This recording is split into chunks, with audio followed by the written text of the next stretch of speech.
I am Perveen Akhtar. I'm the UK PR manager for Intel. See if we can get the technology to work. There we go. Just a little bit of background about myself. I'm an ex-journalist. I started out my career many, many moons ago working on local newspapers in Manchester, and then decided to make the transition into PR. And my background has been in technology PR. I've been working in IT PR for some 15 plus years. And I actually started my PR career on the agency side. And I guess some of the experience that I garnered during that time is perhaps relevant to you guys here today, because I did spend a lot of time during the dot-com boom period working with a lot of dot-com startups. And there were certainly some interesting learnings that I gained there as a PR professional. I then decided that after a number of years working on the agency side to make the transition into in-house PR, working on the client side. I started at 3Com, an IT firm, and then moved on to Cisco Systems as the UK and Ireland PR manager before joining Intel 7 years ago as head of PR for Intel here in the UK, mostly working on consumer and corporate PR.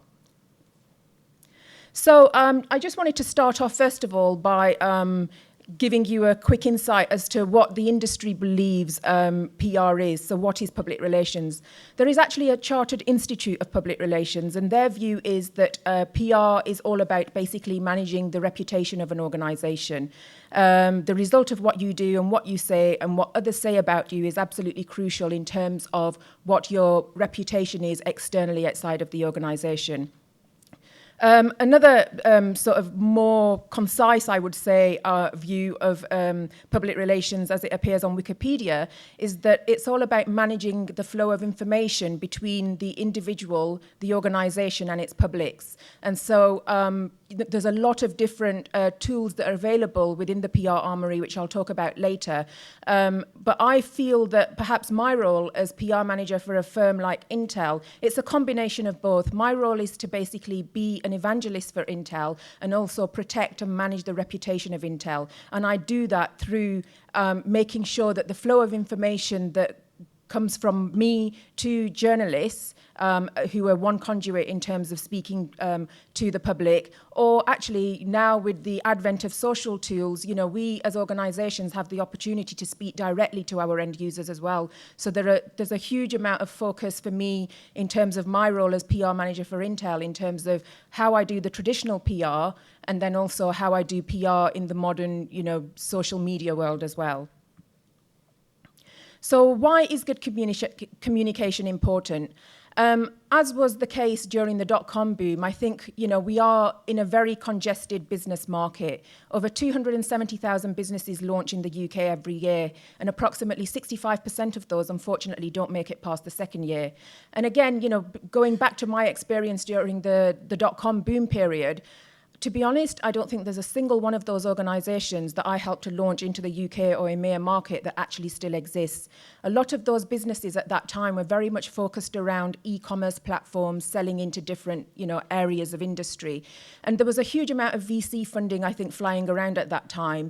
And a lot of those organizations, to be honest, in my opinion, had fairly flaky value propositions. And I was quite surprised when they would come to us asking for PR support as to how the hell they actually managed to convince anybody to invest in them and lend them any money to go out and you know, set up their businesses.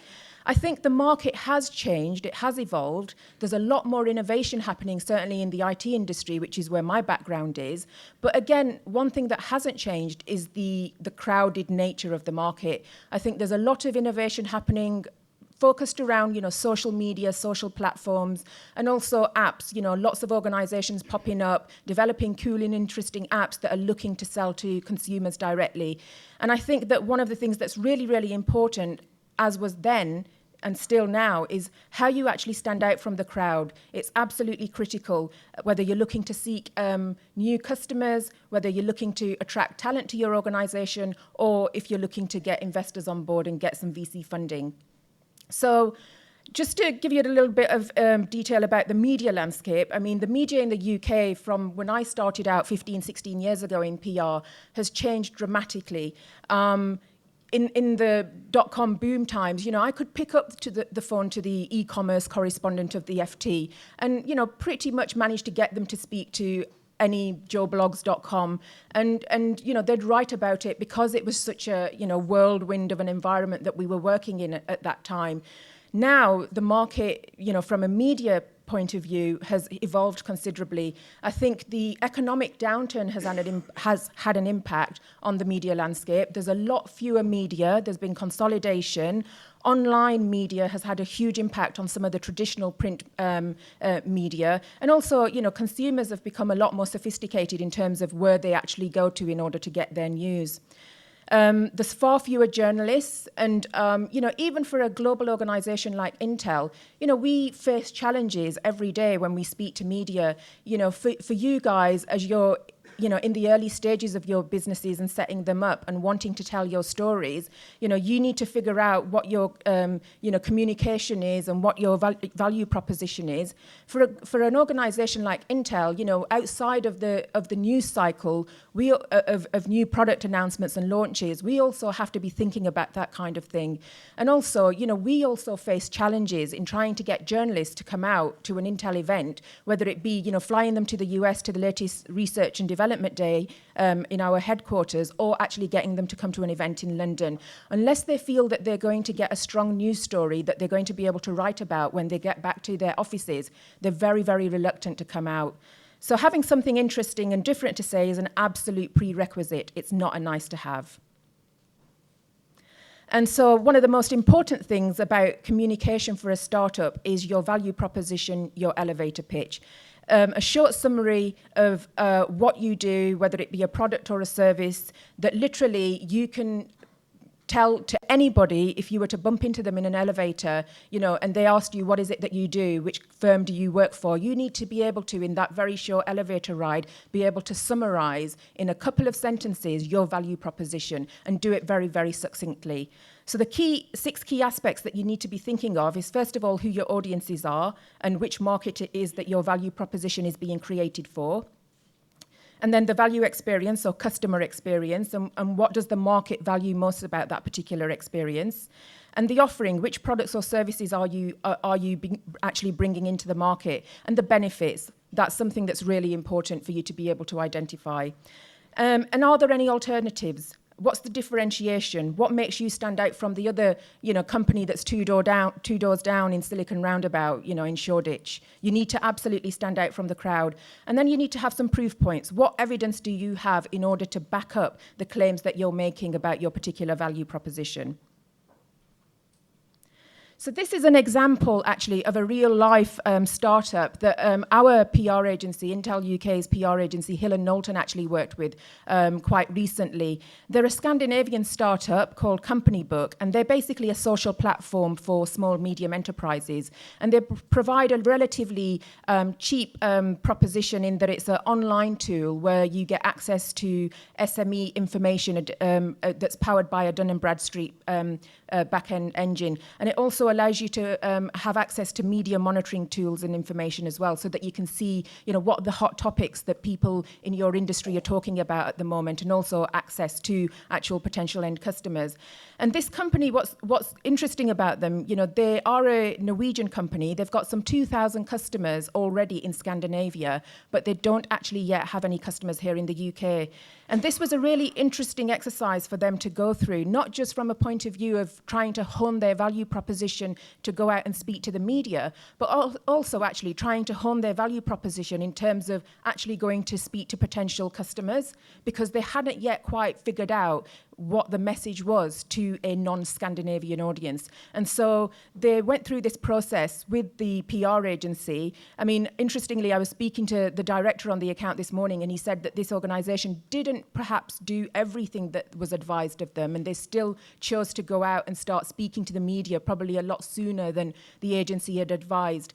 But I would suggest that any organization that's looking to launch itself into the marketplace would go through this exercise and do some sort of a messaging house type exercise and figure out what your value proposition is, what makes you unique, what are the supporting messages, and then also the proof points. And if you've got customers that you can bring in as part of the proof points, fantastic. So finally, the other tools that are that form part of the PR armory, well, press releases, I think, most of you are probably familiar with, start off with a punchy headline, and then the heart of the story needs to be pretty much summarized in the first paragraph. If you're not able to capture the attention of a busy news editor within the first, couple of minutes of them opening up that email with that press release, then you've lost them, and they're not going to bother reading, 3-4 page press release. Opinion articles and thought leadership. This is something that, again, as an organization like Intel, we also look to do as well. Outside of the regular news cycle of product announcements and launches, we also, as a global organization, need to make sure that we keep up the buzz and the momentum around certain topics in industry. So, for example, right now, cloud computing is a hot topic within the IT industry.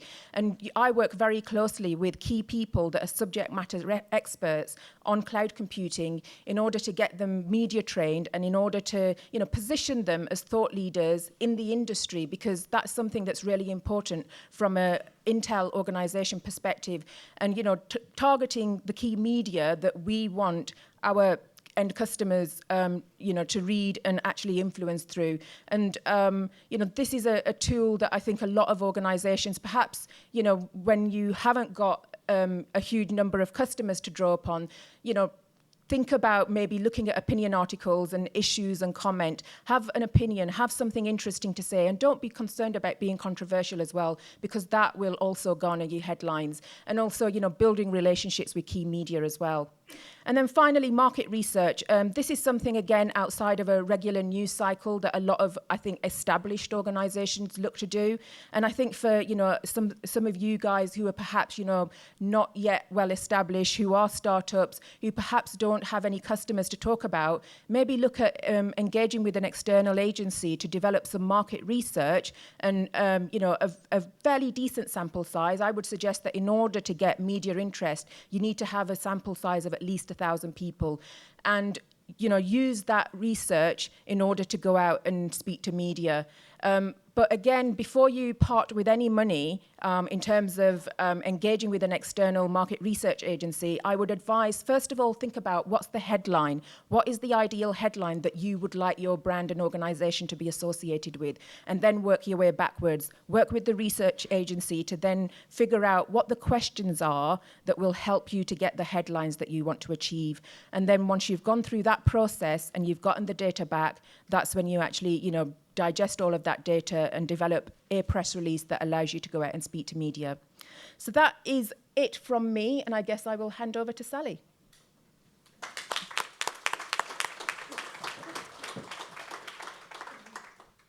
And Sally Revell who's from Intuit, and she's head of marketing. Sally, over to you. Okay, first of all, I just want to say thank you to the Marketing Association for this great event today, StartUp Britain. Also to Iris for hosting us here, and to all of you guys for staying here after lunch and still feeling energized and wanting to listen and learn. I'm Sally Revell, Head of Marketing at Intuit in the UK. We may be a business that you've heard of or not. So we create the amazing software package that is QuickBooks. So our whole mission is helping small business owners to better manage their finances so they can get back to doing what they do best, which is running their business. And ultimately, we help you save time. What I'm going to do today is talk a little bit about how Intuit as a business also got started. So we were a startup. Our founder still works in the business. So 28 years ago, Scott Cook, who is our founder, was sat at his kitchen table trying to pay his bills, going, God, there's got to be an easier way of doing this. And there spawned his idea of creating software to help people manage their finances. Today, we're a multi-billion-dollar business with 8,000 employees worldwide. So if there's not inspiration there, I don't know what is. And what I'm going to talk to you about is some of the ways in which Scott used in the beginning, but also very much today we're used to focus on growing the business and making sure that we're marketing in the very best way that we know how. So, first of all, I want to ask a few of you here, what's in your business spotlight? So your marketing juices should be flowing by now. You've had lots of great presentations this morning. So I do want a bit of our audience participation in terms of those of you who are startup businesses, what are you thinking about your major focus being for your marketing? Anybody? Yep. Search engine optimization. Good one. That's a good one. Anybody else? Fashion. Okay. So the product, the category. Anybody else? Well, I'll share what ours is then. So ours is the customer. The customer is at the heart of all of the marketing that we do at Intuit. And in fact, the reason being is that the customer is in control. So we're extremely customer insight driven, and that's been from the very beginning. So as I said, Scott Cook, our founder, from the very beginning, went through a methodology that I'll talk through later, which is all about focusing on customer delight as the number one thing to help you really, truly gain sustainable competitive advantage and growth in your business. So, word of mouth marketing, isn't something new. In fact, it could be argued that that's like the oldest form of marketing. So people buy a product, they like it, they tell other people. And I know you've already heard lots today about social media. Well, social media is only useful to you if you really have customers that are going to say positive things about you within those platforms. So what I'm going to cover off is a little bit about how you can make sure that you're delighting your customers. So then when you do get to the point where you're choosing your social media strategy, that you've got content there, because it's only going to be as good as what your customers believe that their perception and that your product is. So it's delight that really drives the power of one-to-many. And in fact, the process of customer recommendation, so by delighting your customers, either through a great product, an amazing service experience, or by rewarding loyalty, that will drive customer delight. Now, it might be that you can nail one or all of these three things, but this is essentially the best practice. And by delighting your customers, first and foremost, that is what then will give you the power of one-to-many. That is what will drive recommendations. Ultimately, this is proven out within our very own business model. So at Intuit, 47% of our business, of our sales, come through recommendations from other people. And it wasn't always like that.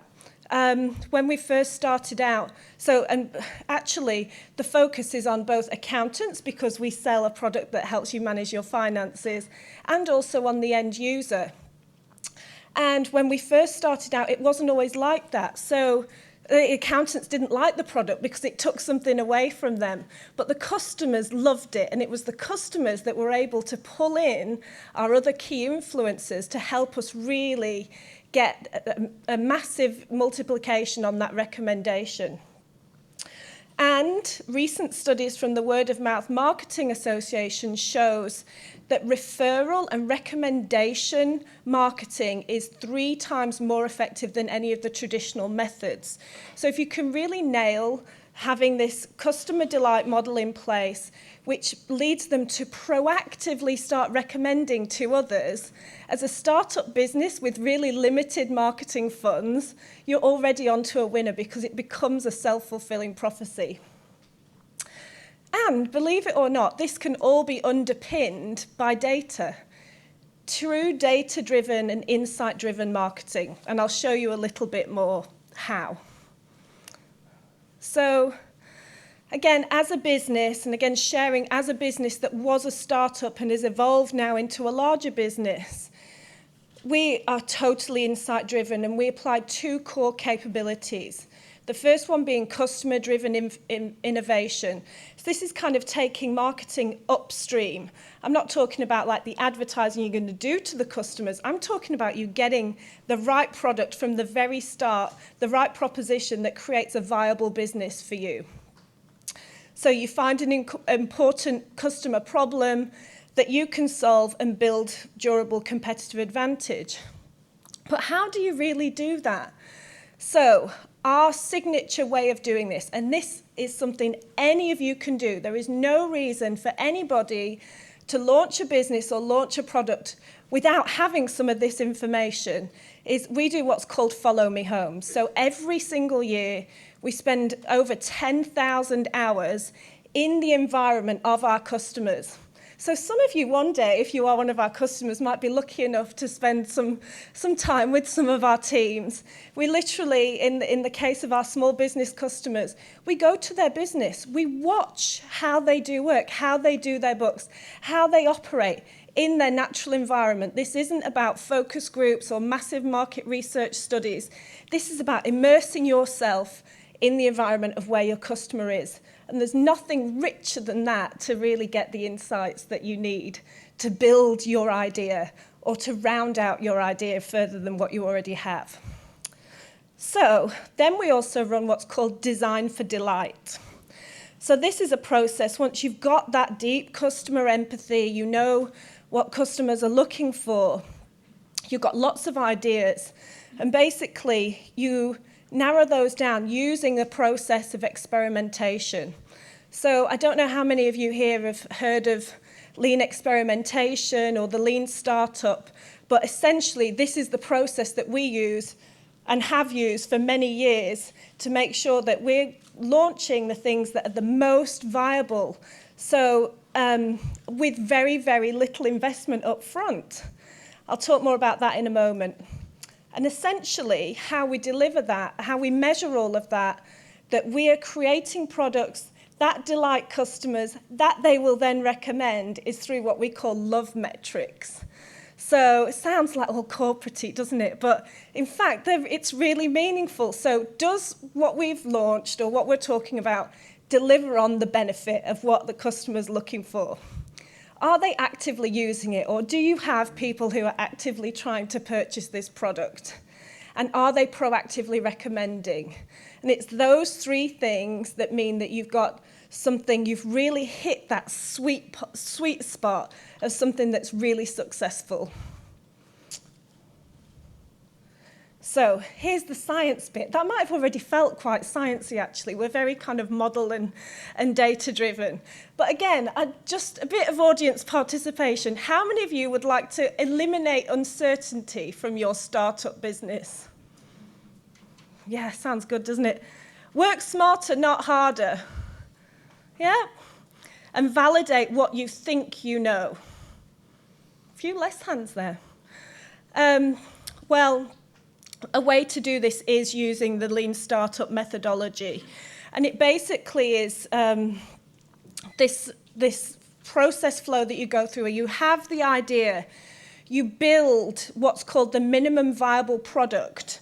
So you don't even create it yet. You don't spend any money other than creating a website that is basically could be a FACO website pretending that you're launching this product, right down to the stage where you even, set up the shopping cart, get people to buy, and when they get to the credit card detail part, you put, sorry, we've not quite launched yet, but thank you for your interest. You know then your true purchase intent and demand of that product. You learn as you go along, and then you pivot or you preserve in terms of, do you change direction based on what you've learned, or have you learned that you've created something fantastic that you know you can launch straight away? So, and then you continue, and the idea is you get through this cycle as quickly and as many times as you possibly can. A really, really great example is Dropbox. I'm sure everybody's heard of Dropbox. Dropbox is a lean startup business. They basically went from 100,000 users to 4 million in 1 year using this process and this methodology. So again, when you don't have lots of money to spend, you've got the opportunity to test and learn and iterate. It's that whole fail fast, learn from it, and move on to the next thing. And this gives you a really nice model with which to do that. Aardvark is another one. Case studies are all on the website, and they actually got bought by Google. So I don't know what startup wouldn't like to have done this methodology and then be an acquisition target by Google. I think that sounds pretty good. And then finally, how do you know if you've delighted? So you've gone through this whole process of talking to customers, developing a product that appeals to them, and launching it. And the ultimate question is Net Promoter Score. So this is a methodology that is used by many businesses across the world, including Philips, who I believe presented earlier, Intuit, and even my local hair salon uses Net Promoter Score. So it's something that's obviously becoming very widely used. But ultimately, you ask the question, how likely are you to recommend? And then you've got a measurable way in which you've understood, have you delighted this customer? You also add why, because then you learn, what are you doing right and what are you doing wrong? And then again, you can pivot, you can make changes, you can make improvements to really further help boost your business. Viral coefficient. Now I'm totally going to lose half of the room. Basically, this is something that we're just starting to look at as a business. But the whole thing is, you get friends who get their friends who get their friends, and that's all calculatable through statistical analysis. And there's one business example who's done this really well. So any of you are interested in design, there's a website called fab.com. Really interesting products on there. I recommend everybody go and look at it. But basically, the two guys that started fab.com very early on were able to calculate their viral coefficient. That meant that they were able to calculate the growth of their business, and they actually used this to secure further funding for their businesses. So whilst it seems really statsy and mathsy, it's really important to be super data-driven, because this is what can not only help predict your success and where your business might go, but also help you get funding. So, in conclusion, put your customers in the spotlight. That would be my recommendation to you. First of all, know your customer and what delights. Simply ask, listen, and observe. Get into their environment. This does not have to be complex market research. This is literally see what's going on there. Secondly, test and learn to deliver delight. Really understand what it is that they're looking for and what's going to exceed their expectations that will then get them to start recommending. When they start recommending, point 3, ask, listen, and act. So ask them why they're recommending, listen to their responses, and then do the things that's going to get them recommending even more, because then it becomes an even more self-fulfilling prophecy.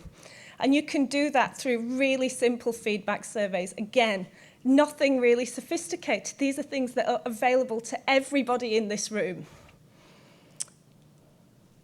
Where to find out more? So I'll be around for the rest of the day, but there are some really, really great resources out there. So the Word of Mouth Marketing Association, Lean Startup, Net Promoter, For Entrepreneurs has some great stuff on viral coefficient.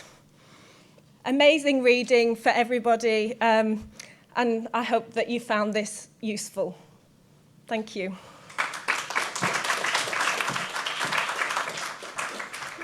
Sally, thank you very much indeed. So now over to you guys. We're going to take some questions. And if you could, we'll try and get to you with a microphone so that we can pick this up for the recording.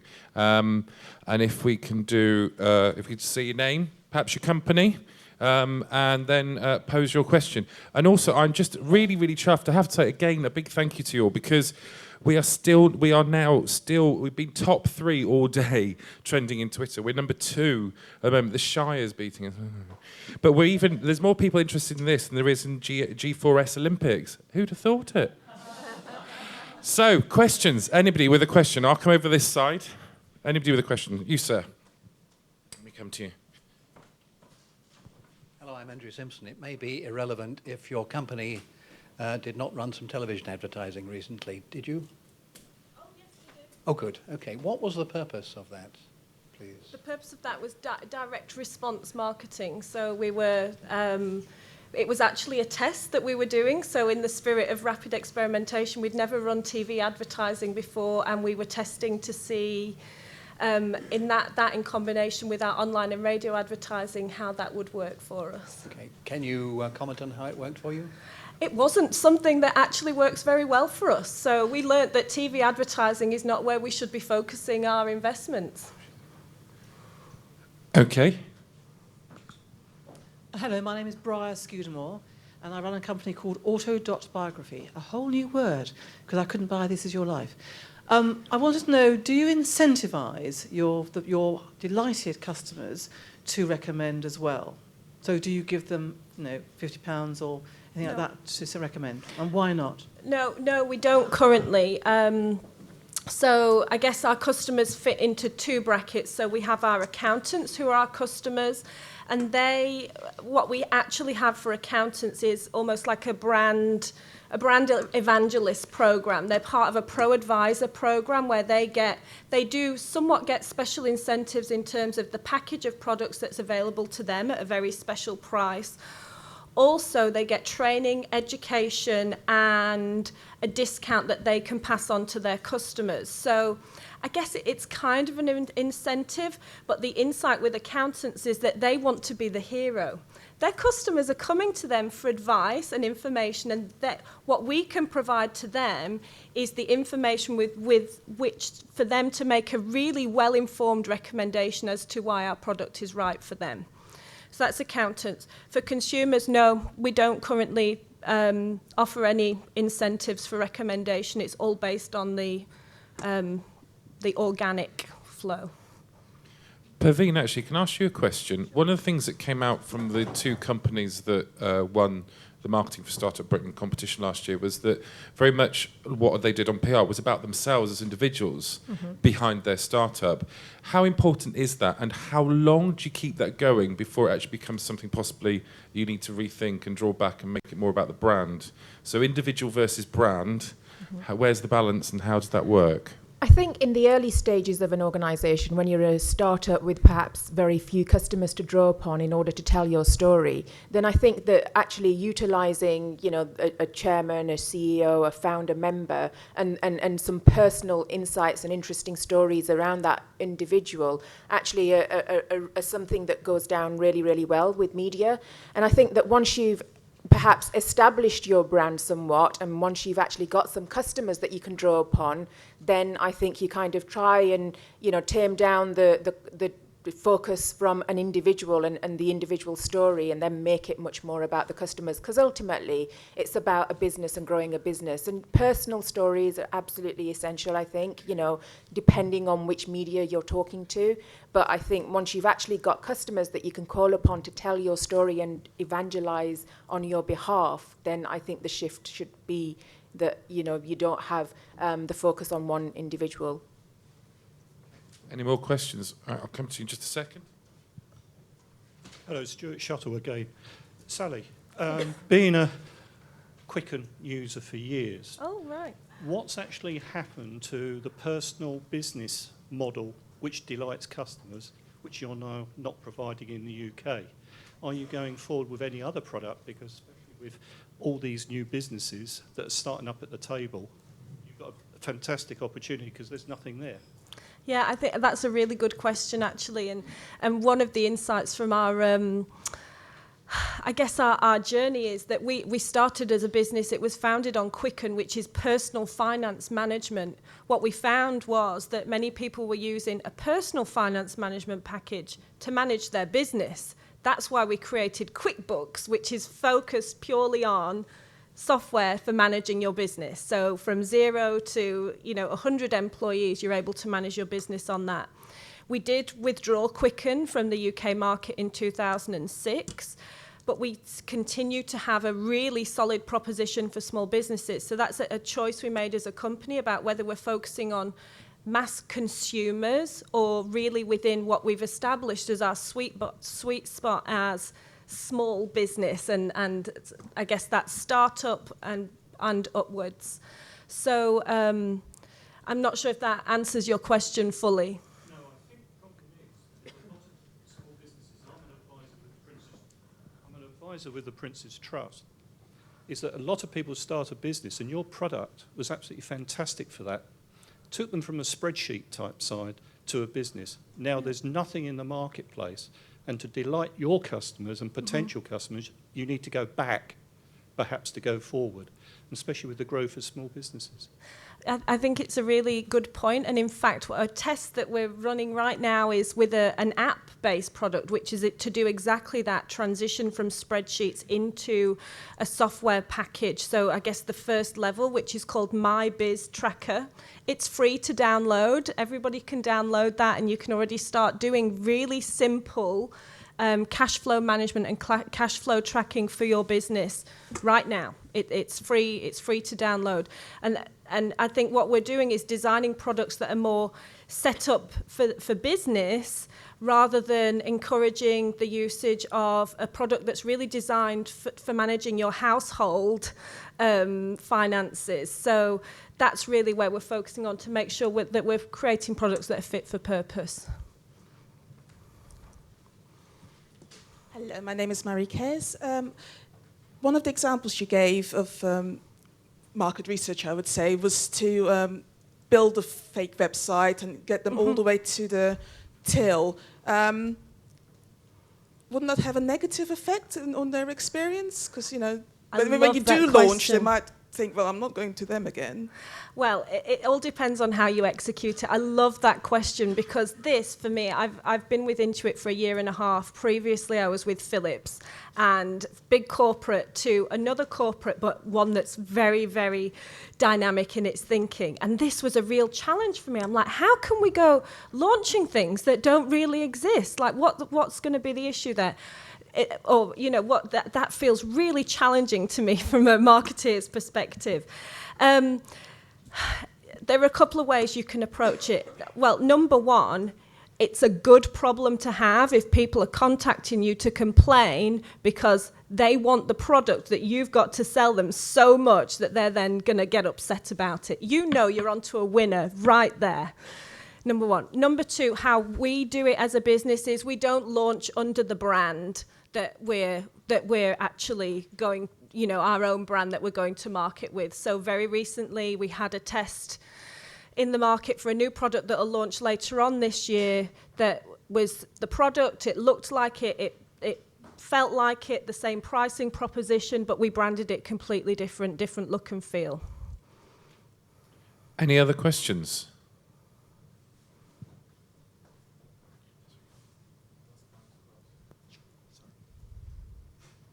Hello. My name's Steve. I own a company called Go Bananas as a children's play centre.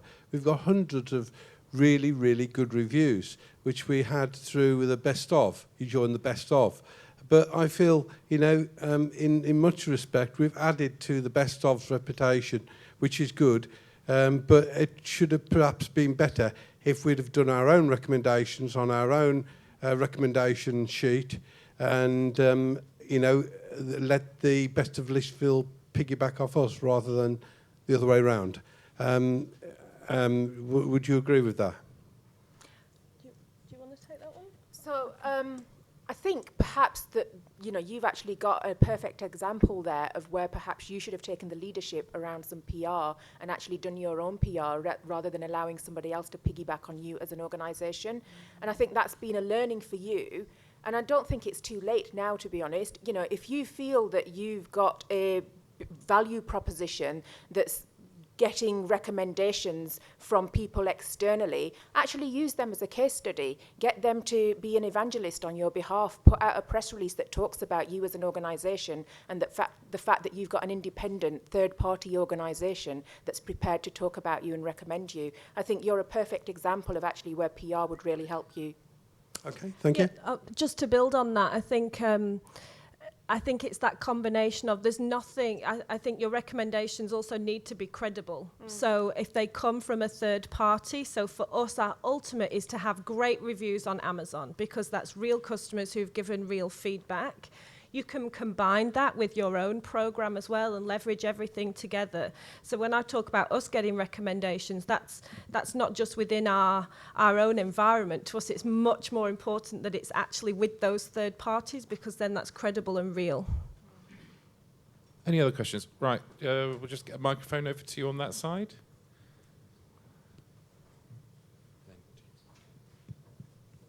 Hi, my name is Fiona McMahon. I was interested in what you had to say about your television advertising.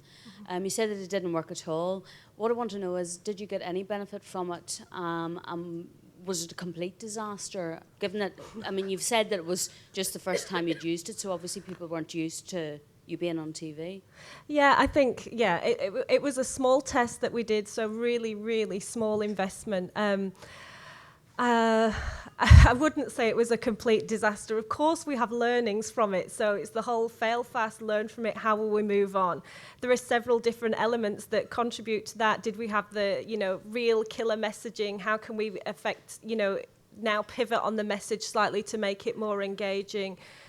In some cases, we had dual call to action. So we're trying to get people into retail and to our website. So I think it's that we tested it, we learned from it. We will likely test further TV advertising, but it might have a different focus in the future, because from our perspective now, we're at the stage as a business in the UK where we need to build our brand awareness as well as, drive direct sales. So TV advertising, the traditional methods per my presentation, is a really great way of building brand awareness if you need to do that. You mentioned about social media and having great customer feedback. However, you haven't kind of give us an indication of what to do when you have negative customer feedback on places such as Facebook and Twitter, bearing in mind it's in public domain and anyone can read it. Have you got any tips on how to manage negative customer feedback on social networking? Yeah, I mean, it's something that obviously with the advent of social media, the customer is in control to say whatever they want, anytime, anywhere, and that can be good and bad. I'm sure Perveen has a point of view here as well, but I'll give you ours. We directly address it head on. The best thing you can do is acknowledge that feedback and act upon it. So we always respond to the comments and we always try to call that customer directly. In fact, we have a program within our office called Love Fest, which every single person within our office is allocate. We have a database where if we have a customer that comes through that isn't happy, they adopt the customer and then they become like their friend and take them on the journey to improving their customer experience. So, as said, customer is at the heart of everything that we do. My advice would be real, be honest, be upfront and talk to them. Do not ignore it. That's the worst thing that you could do.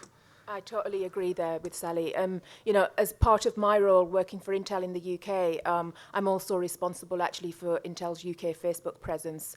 And absolutely, if we get any negative comments or feedback on our Facebook page, you don't ignore it, you respond back to it immediately.